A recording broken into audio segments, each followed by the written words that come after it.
Ladies and gentlemen, please welcome to the podium the 46th President of the United States, Joseph R. Biden.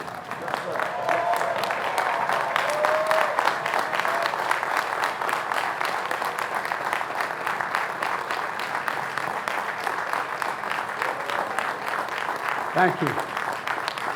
Thank you, thank you, thank you. President Thomas, faculty, staff, alumni, and a special thanks. I'll ask all the folks who helped you get here, your mothers, fathers, grandmothers, grandfathers, all those who got you here, all the way in the back. Please, parents, grandparents, all will help. Stand up because we owe you a debt of gratitude.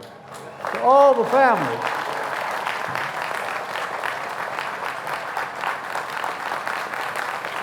That is not hyperbole.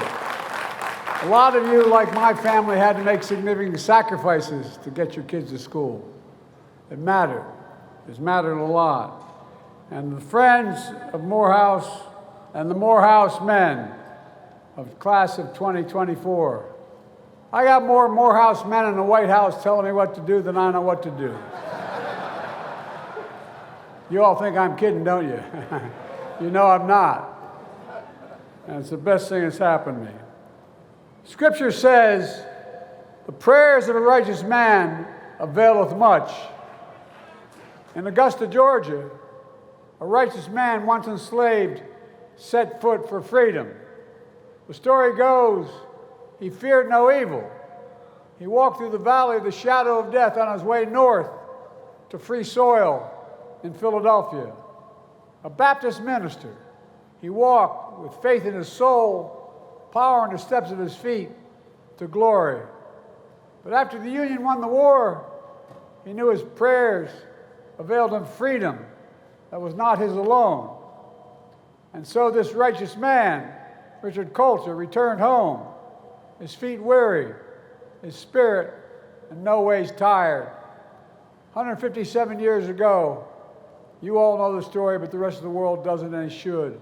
In the basement of a Baptist church in Augusta, he and two other ministers, William Jefferson White and Edmund Turney, planted the seeds of something revolutionary.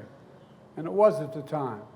A school to help formerly enslaved men enter the ministry, where education would be the great equalizer from slavery to freedom, an institution of higher learning that would become Morehouse College. I don't know any other college in America that has that tradition, that consequence. So the class of 2024, you join, as you know, a sacred tradition.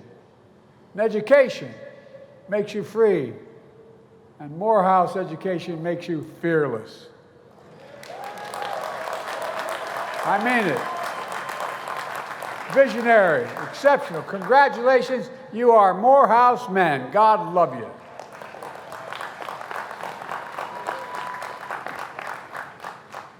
And again, I thank your families and your friends who helped you get here, because they made sacrifices for you as well. This graduation day is a day for generations, a day of joy, a day earned, not given. We gather on this Sunday morning because if we're in church, perhaps it would be this reflection. It would be a reflection about resurrection and redemption. Remember, Jesus was buried on Friday. And it was Sunday. On Sunday, he rose again. But we don't talk enough about Saturday, when his disciples felt all hope was lost. In our lives, in the lives of the nation, we have those Saturdays to bear witness the day before glory, seeing people's pain and not looking away. But what work is done on Saturday to move pain to purpose? How can faith get a man, get a nation through what was to come? Here's what my faith has taught me. I was the first Biden to ever graduate from college, taking out loans, my dad and all through school to get me there. My junior year, spring break, I fell in love at first sight, literally, with a woman I adored. I graduated from law school in her hometown. I got married and took a job at a law firm in my hometown, Wilmington, Delaware. But then everything changed. One of my heroes, and he was my hero, a Baptist minister, a Morehouse man, Dr. Martin Luther King. In April of my law school graduation year, he was murdered. My city of Wilmington, and we were, to our great shame, a slave state, and we were segregated. Delaware erupted into flames when he was assassinated, literally. We're the only city in America where the National Guard patrolled every street corner for 9 full months with drawn bayonets, the longest stretch of any American city since the Civil War. Dr. King's legacy had a profound impact on me and my generation, whether you're black or white. I left the fancy law firm I had just joined and decided to become a public defender and then a county councilman, working to change our state's politics to embrace the cause of civil rights. The Democratic Party in Delaware was a Southern Democratic Party at the time. We wanted to change it to become a Northeastern Democratic Party. Then we were trying to get someone to run for the United States Senate the year Nixon ran. I was 29 years of age. I had no notion of running. I loved reading about everybody knew I was going to run. I didn't know I was going to run. When a group of senior members of the Democratic Party came to me, they couldn't find anybody to run, and said, "You should run." Nixon won my state by 60% of the vote. We won by 3,100 votes. We won by the thinnest of margins. But with a broad coalition, including students from the best HBCU in America, Delaware State University. You guys are good, but they got me elected. Y'all think I'm kidding. I'm not kidding. But by Christmas, I was a newly elected senator hiring staff in Washington, D.C., when I got a call from the first responders, my fire department in my hometown, that forever altered my life. They put a young woman, first responder, on the line to say, "There's an automobile accident. Tractor trailer hit your wife's car while she was Christmas shopping with her 3 children." And she, poor woman, she just blurted out, she said, "Your wife and daughter are killed. My 13-year-old daughter are dead. And your almost 3-year-old and 4-year-old sons are badly injured. We're not sure they're going to make it either." I rushed from Washington to the bedside. I wanted to pray, but I was so angry. I was angry at God. I was angry at the world. I had the same pain 43 years later when that 4-year-old boy who survived was a grown man and a father himself, lying in another hospital bed at Walter Reed Hospital, having contracted stage 4 glioblastoma because he was a year in Iraq as a major, won the Bronze Star, living next to a burn pit. Cancer took his last breath. In this walk of life, you can understand, you come to understand, that we don't know where or what fate will bring you, or when. We also know we don't walk alone. When you've been a beneficiary of the compassion of your family, your friends, even strangers, you know how much the compassion matters. I've learned there is no easy optimism, but by faith, we can find redemption. I was a single father for 5 years. No man deserves one great love, let alone 2. My youngest brother was a hell of an athlete, did a great thing. He introduced me to a classmate of his. Said, "You'll love her. She doesn't like politics." But all kidding aside, until I met Jill, who healed the family and all the broken places. Our family became my redemption. Many of you have gone through similar or worse and even worse things. But you lean on others. They lean on you. And together you keep the faith in a better day tomorrow. But it's not easy.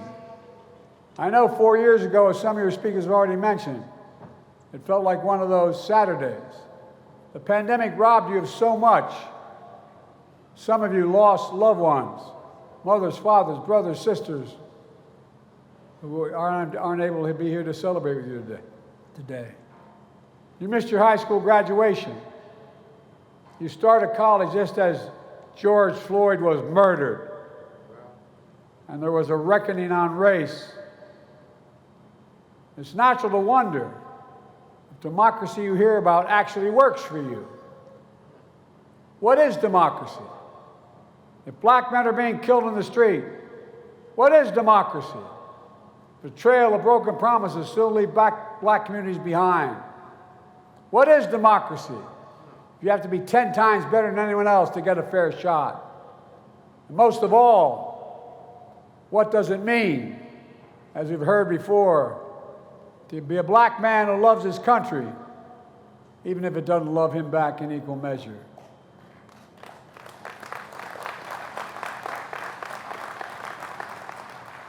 When I sit behind the Resolute desk in the Oval Office, in front of the fireplace across from my desk, I have two busts, one of Dr. King, one of Bobby Kennedy. I often find myself looking at those busts, making decisions. Ask myself, are we living up to what we say we are as a nation? To end racism and poverty? To deliver jobs and justice, to restore our leadership in the world? I look down and see the rosary on my wrist that was that of my late son he had on him when he died at Walter Reed, and I was with him. I ask myself, what would he say? I know the answer because he told me in his last days. My son knew the days were numbered. The last conversation was, Dad, I'm not afraid, but I'm worried. I'm worried you're going to give up when I go. You're going to give up. We have an expression in the Biden family. When you want someone to know, give your word, you say, look at me. He was lying to me, he said, look at me, Dad. Look at me. He said, give me your word. Give me your word as my father, that you will not quit, that you will stay engaged. Promise me, Dad. Stay engaged. Promise me. Promise me. I wrote a book called Promise Me, Dad, not for the public at large, although a lot of people will end up buying it. It's for my grandchildren and great-grandchildren to know who Beau Biden was. The rosary on my wrist, the bust in my office remind me that. Faith asks you to hold on to hope, to move heaven and earth, to make better days. Well, that's my commitment to you, to show you democracy, democracy, democracy is still the way. If black men are being killed in the street, we bear witness. For me, that means to call out the poison of white supremacy, to root out systemic racism. I stood up for George Floyd's family to help create a country. We don't need to have that talk with your son or grandson as they get pulled over. Instead of a trail of broken promises, we're investing more money than ever in black families and black communities. We're reconnecting black neighborhoods cut off by old highways and decades of disinvestment when no one cared about the community. We've delivered checks in pockets to reduce black child poverty, the lowest rate in history. Removing every lead pipe in America so every child can drink clean water without fear of brain damage and can't afford to remove the lead pipes themselves. We're delivering affordable high-speed internet so no child has to sit in a parent's car or do their homework in a parking lot outside of McDonald's. Instead of forcing you to prove you're 10 times better, we're breaking down doors so you have 100 times more opportunities. Good paying jobs you can raise a family on in your neighborhood. Capital to start small business and loans to buy homes. Health insurance, prescription drugs, housing that's more affordable and accessible. I've walked the picket line and defended the rights of workers. I'm relieving the burden of student debt. Many of you have already had the benefit of it, so I can chase your dreams and grow the economy. When the Supreme Court told me I couldn't, I found two other ways to do it. And we were able to do it because it grows the economy. And I, in addition to the original $7 billion investment in HBCUs, I'm investing $16 billion more dollars, more in our history, because you're vital to our nation. Most HBCUs don't have the endowments. The jobs of the future require sophisticated laboratories, sophisticated opportunities on campus. We're opening doors so you can walk into a life of generational wealth, to be providers and leaders for your families and communities. Today, record numbers of Black Americans have jobs, health insurance, and more than ever. Democracy is also about hearing and heeding your generation's call to a community free of gun violence and a planet free of climate crisis, and showing your power to change the world. But also know, some of you ask, what is democracy? We can't stop wars that break out and break our hearts. In a democracy, we debate and dissent about America's role in the world. I want to say this very clearly. I support peaceful, nonviolent protest. Your voices should be heard, and I promise you I hear them. I determined to make my administration look like America. I have more African Americans in high places, including on the court, than any president in American history, because I need the input. What's happening in Gaza and Israel is heartbreaking. Hamas's vicious attack on Israel, killing innocent lives and holding people hostage. I was there 9 days after. Sent pictures of tying a mother and a daughter in a rope, pouring kerosene on them, burning them, and watching as they died. Innocent Palestinians caught in the middle of all this. Men, women, and children killed or displaced in desperate need of water, food, and medicine. It's a humanitarian crisis in Gaza. That's why I've called for an immediate ceasefire. An immediate ceasefire to stop the fighting. Bring the hostages home. And I've been working on a deal as we speak, working around the clock to lead an international effort to get more aid into Gaza, rebuild Gaza. I'm also working around the clock for more than just one ceasefire. I'm working to bring the region together, working to build a lasting, durable peace. Because the question is, and you see what's going on in Israel today, what after? What after Hamas? What happens then? What happens in Gaza? What rights do the Palestinian people have? I'm working to make sure we finally get a two-state solution, the only solution, for two people to live in peace, security, and dignity. This is one of the hardest, most complicated problems in the world, and there's nothing easy about it. I know it angers and frustrates many of you, including my family. But most of all, I know it breaks your heart. It breaks mine as well. Leadership is about fighting through the most intractable problems. It's about challenging anger, frustration, and heartbreak to find a solution. It's about doing what you believe is right, even when it's hard and lonely. You're all future leaders, every one of you graduating today. And that's not hyperbole. You're future leaders, all of you. You'll face complicated, tough moments. In these moments, you'll listen to others, but you'll have to decide, guided by knowledge, conviction, principle, and your own moral compass. The desire to know what freedom is, what it can be, is the heart and soul of why this college was founded in the first place, proving that a free nation is born in the hearts of men, spellbound by freedom. That's the magic of Morehouse. That's the magic of America.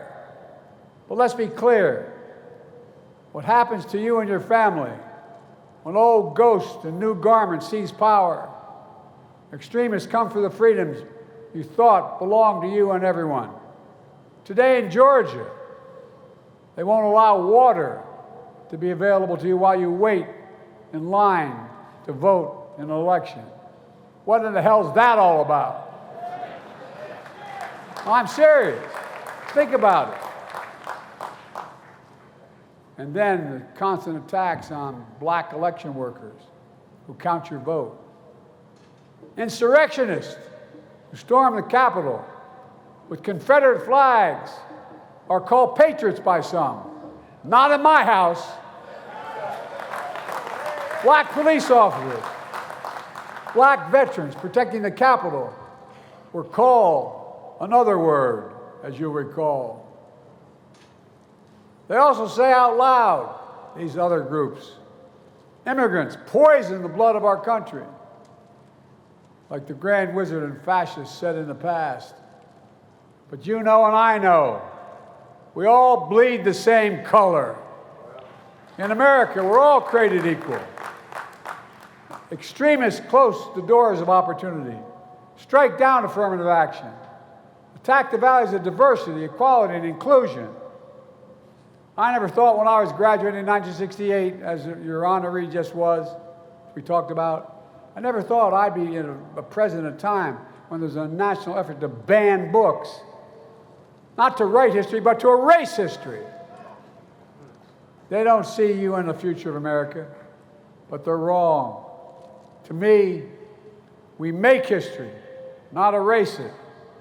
We know black history is American history.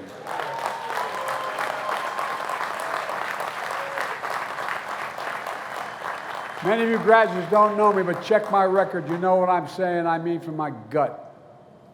We know black men are going to help us lead us to the future. Black men from this class in this university.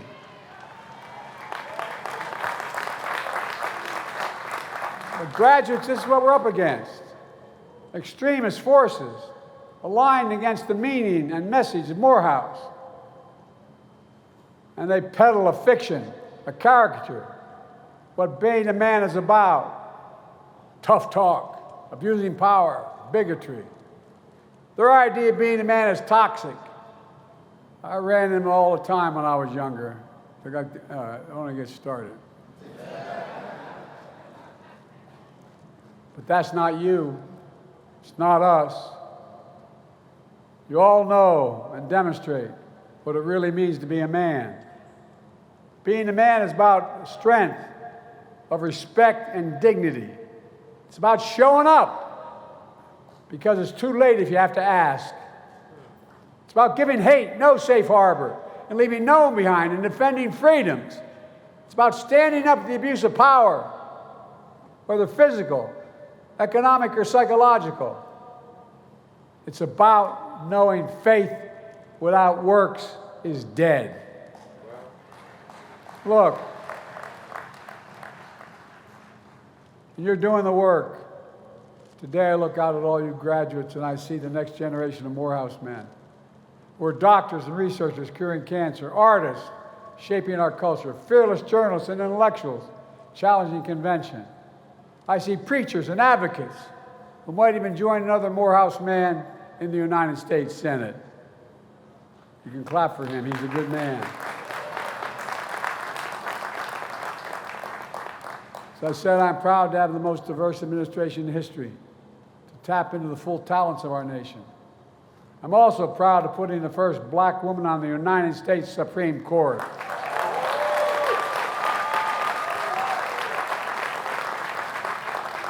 And I have no doubt one day a Morehouse man will be on that court as well.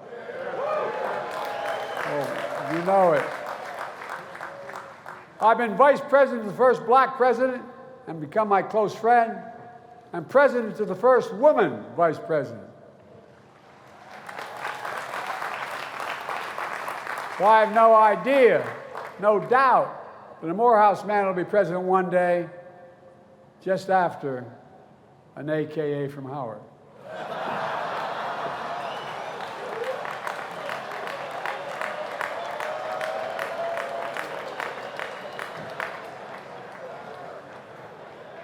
She's tough, guys. Look, let me close with this. I know I don't look like I've been around very long.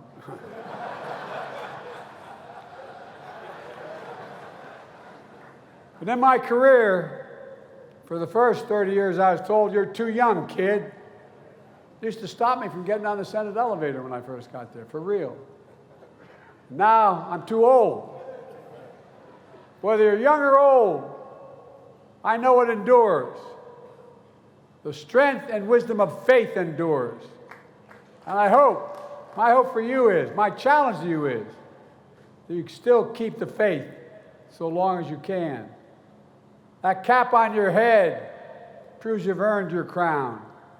The question is now, 25 years from now, 50 years from now, when you're asked to stand and address the next generation of Morehouse men, what will you say you did with that power you've earned? What will you say you've done for your family, for your community, your country, when it mattered most? I know what we can do. Together we're capable of building a democracy worthy of our dreams. A future where even more your brothers and sisters can follow their dreams. A boundless future where your legacies lift us up to show those who follow. A bigger, brighter future that proves the American dream is big enough for everyone to succeed. Class of 2024, 4 years ago it felt probably like Saturday. 4 years later you made it to Sunday, to commencement, to the beginning. And with faith and determination, you can push the sun above the horizon once more. You can reveal the light of hope, and I'm not kidding, for yourself and for your nation. The prayers of a righteous man availeth much. A righteous man, a good man, a Morehouse man. God bless you all. We're expecting a lot from you. Thank you.